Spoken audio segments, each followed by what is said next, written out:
बिस्मिल्लाहिर्रहमानिर्रहीम। आज मैं आपको बताऊंगा कि बेस्ट एसेट आपके पास कौन से होने चाहिए। सबसे पहले आप ये समझ लें कि एसेट क्या होता है। अकाउंट्स में एसेट हर उस चीज़ को कहते हैं जिसको सेल किया जा सके, जिससे थोड़े से पैसे आपके पास आ जाएं। फर्नीचर है, गाड़ी है, घर है, बिल्डिंग है, बहुत सारी चीज़ें हैं, तो इसको अकाउंट्स में एसेट कहते हैं।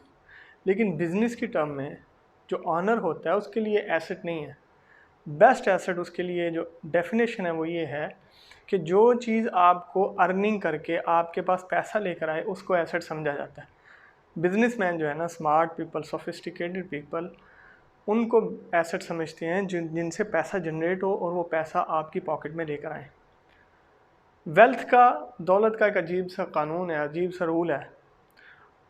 एक समझदार बंदे ने कहा कि अगर आप पूरी दुनिया की दौलत इकट्ठी करके इक्वली सब में तकसीम कर दें, फिर क्या होगा, चंद दिन के बाद वो दौलत दोबारा उन्हीं लोगों के पास चली जाएगी जो पहले वेल्थी थे। वजह क्या है?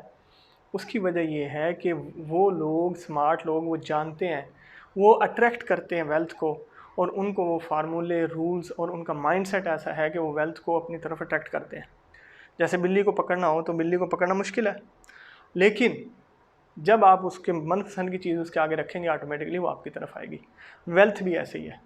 तो इसलिए पहले तो आप एसेट की, जो आपके पास आपकी वेल्थ को बनाते हैं, आपकी वैल्यू को बनाते हैं, आपको अमीर और दौलतमंद बनाते हैं, उसकी डेफिनेशन अपने दिमाग में सेट कर लें कि वो घर, वो फ्लैट जो आपको किराया लेकर आता है आपके पास, आपकी पॉकेट में, वो आपका एसेट है।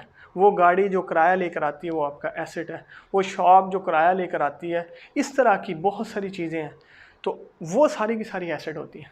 अब आपको 4 किस्म की एसेट जनरेट करने, अगर आप अमीर होना चाहते हैं, चारों कर लें या चारों में से एक कर लें, 2 कर लें, जितना अच्छे तरीके से और अच्छी अंडरस्टैंडिंग के साथ ये एसेट बनाएंगे उतना आप वेल्थी होते चले जाएंगे। पहला जो है वो बिज़नेस है। मैं हमेशा कहता हूँ, जॉब करने वाले कभी भी अमीर नहीं होते, वेल्थी नहीं होते। ये बिज़नेस करने वाले हमेशा वेल्थी होते हैं, और इन्हीं का पूरी दुनिया के अंदर कंट्रोल है।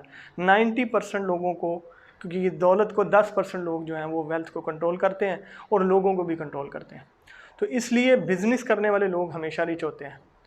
अब बिज़नेस के फ़ायदा ये है कि बिज़नेस में आपके पास अगर स्किल्स ना भी हों तो आप दूसरों की स्किल से फ़ायदा उठा के अपने एम्पायर खड़ा कर सकते हैं और अपने लिए अर्निंग का सोर्स बना सकते हैं। उसके बाद उसको सिस्टमाइज़ तरीके से, मैं बहुत सारी वीडियोज़ में बता चुका हूँ किस तरह से आप उसको सिस्टमाइज़ करके एक अच्छा बिज़नेस खड़ा कर सकते हैं।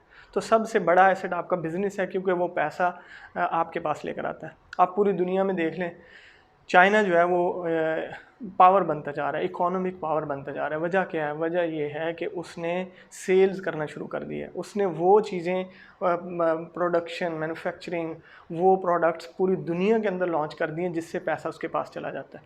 तो हमेशा परचेजिंग करने वाले वो गरीब रहते हैं, उनका पैसा कम होता है, और सेल्स करने वाले उनका पैसा ज़्यादा होता है। तो आप बिज़नेस खड़ा करें जिसमें आपकी प्रोडक्ट हो, आपके पास अच्छी सी सर्विसेज हों, आपके पास कोई भी आज के दौर में जैसे सॉफ्टवेयर्स हैं, एप्लीकेशंस हैं, उनका काम हो जिसको आप सेल करें, तो वो आपको आपके पास एसेट लेकर आएंगे, वो आपके पास पैसा लेकर आएंगे। तो ये बेस्ट एसेट है।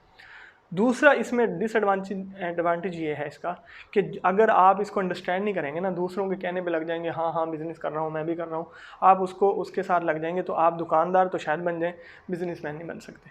आप लाइबिलिटी, सेल्फ एम्प्लॉय तो शायद बन जाएं, और लाइबिलिटी एक जनरेट कर लें कि उसी का ख्याल रख रहे हैं, उसकी पेमेंटें कर रहे हैं, लोगों को डील कर रहे हैं, आपको सही तरह करना नहीं आ रहा, तो फिर जो है ना, ये आप बिज़नेसमैन नहीं बन सकते। तो इसलिए आपको पहले सीखना है कि बिज़नेस कैसे करते हैं। ये बेस्ट एसेट है जो आपके पास पैसा लेकर आएगा, और डे बाई डे जितनी आपके खर्चे हैं मंथली, वो बिज़नेस आपके पूरे करेगा। तो ये बेस्ट एसेट है। दूसरा एसेट कौन सा है? रियल इस्टेट का। अगर आप प्रॉपर्टी परचेज़ को रियल इस्टेट समझते हैं तो वो रियल इस्टेट नहीं है। रियल इस्टेट एक बहुत बड़ी टर्म है, बड़ा इसकी अंडरस्टैंडिंग है। अगर आप इसको समझ लें और आपके पास रियल इस्टेट वो वाली हो जो आपके पास पैसा लेकर आए, मंथली आपने फ्लैट सिस्टम बना दिए हैं, आपने अपार्टमेंट्स बना दिए हैं, आपने बहुत सारी एक बड़ी मार्केट बना दी है। इसी तरह की बहुत सारी प्रॉपर्टीज़ हैं जो आपने जनरेट कर लिया। 10 साल में बेशक एक प्रॉपर्टी ख़रीदें।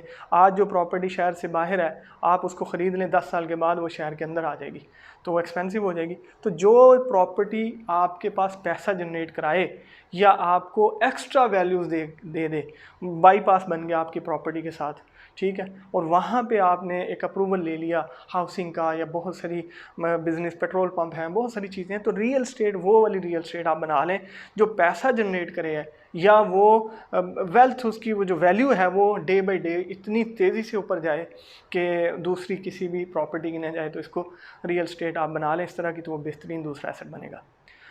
तीसरा जो आपके पास एसेट है वो है गोल्ड और सिल्वर। ऑयल भी है, लेकिन आजकल आपको पता है कोरोना ने वो थ्योरी दी है कि दुनिया के अंदर जो मुस्लिम की प्रोडक्ट्स थी वो तो बैन कर दी हैं, ऑयल की कंजम्पशन बहुत कम कर दिया, सारी दुनिया की ट्रांसपोर्ट बंद कर दी है, ऑयल की कंजम्पशन नहीं हो रही। अदरवाइज़ ऑयल जो है ये भी बहुत बड़ा एसेट था, ये भी पूरी दुनिया में जहाँ मर्जी सेल होता है, ये भी बड़ा एसेट था। लेकिन अब जो है गोल्ड और सिल्वर, इसको कहते हैं गॉड मनी है, ये गॉड की मनी है, ये नेचुरल मनी है, ये अल्लाह रब्बुल इज़्ज़त ने इसकी वैल्यू ऐसी बना दी है कि ना तो पहले कभी इसकी कम हुई है ना आइंदा कभी कम होगी। तो जिसके पास गोल्ड है, अगर मैं 10 साल पहले गोल्ड 1 तोला ले लेता तो आज उसकी वैल्यू जो है वो 5 गुना ज़्यादा पहुंच चुकी है, तो मैं डेफिनेटली वेल्थी बन जाता। और दूसरी चीज़, अगर आज आप गोल्ड और सिल्वर ले लें तो ये आने वाले वक्त में इसकी वैल्यू बढ़ रही है, कम नहीं होनी। और ये कैश है, जब मर्ज़ी आप इसको सेल करके जब मर्ज़ी आप अपनी जो है ना कैश लें और दूसरी ज़रूरियात पूरी करें।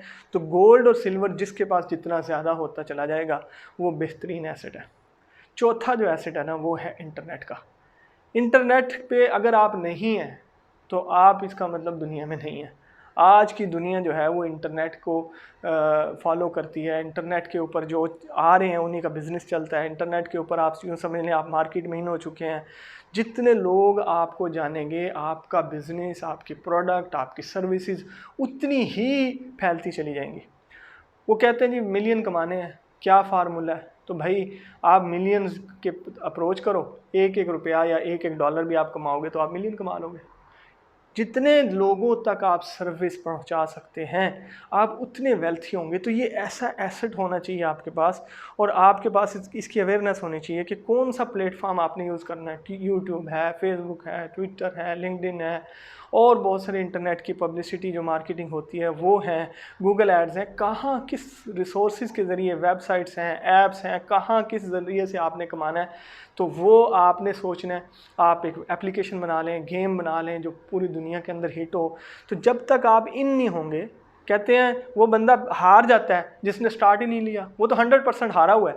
तो आप स्टार्ट लें और इस इंटरनेट के ऊपर जो भी आपकी प्रोडक्ट है, आपकी बुक्स हैं, आप राइटिंग करते हैं, आर्टिकल हैं, आप इंटरनेट पे अप्रोच करें तो आपके लिए ये एसेट बन जाएगा और ये वैल्यू आपकी जनरेट करना शुरू हो जाएगा। तो हमें क्या करना है, हमें अल्लाह रब्बुल इज़्ज़त की इबादत के साथ अपने आप को वेल्थी बनाना है। वेल्थी बनाना, दौलत कमाना, हलाल रोज़ी कमाना। हलाल रोज़ी कमाने वाला अल्लाह का दोस्त है। नबी सल्लल्लाहु अलैहि वसल्लम ने फरमाया कासिमुल हबीबुल्लाह, ये जो हलाल रोज़ी कमाने वाला है वो अल्लाह का दोस्त है। इसलिए कमाई बुरी चीज़ नहीं है, लेकिन उसको गलत ज़रिए से कमाना और गलत जगह खर्च करना ये गलत है। तो इसलिए हमने अल्लाह को राज़ी करते हुए सारे काम करने हैं। और जो अहम काम है, जो सबसे इम्पॉर्टेंट चीज़ है वो है अक़ीदा। अल्लाह के यहाँ बेहतरीन अक़ीदा, शिर्क से पाक, मुनाफ़िक़त से पाक, जो नबी सल्लल्लाहु अलैहि वसल्लम जो इस नहज पर जो बात बता के गए हैं, जब मेरा और आपका वही होगा तो फिर जो है मैं अल्लाह के यहाँ सुरखरू हो जाऊँगा।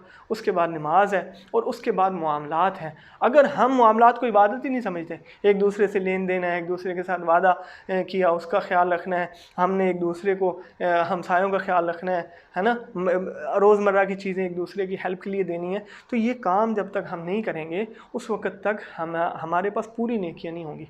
तो इसलिए हमने अल्लाह को राज़ी करते करते दुनिया में सारे काम करने हैं ताकि हमारी आखिरत भी बने और हम जो है दुनिया के अंदर भी एक अच्छे स्टेटस वाली ज़िंदगी गुजार कर जाएँ। तो इसलिए 4 किस्म के जो है ना वो एसेट क्रिएट करें तो इंशाअल्लाह आप वेल्थी हो जाएंगे। Thank you.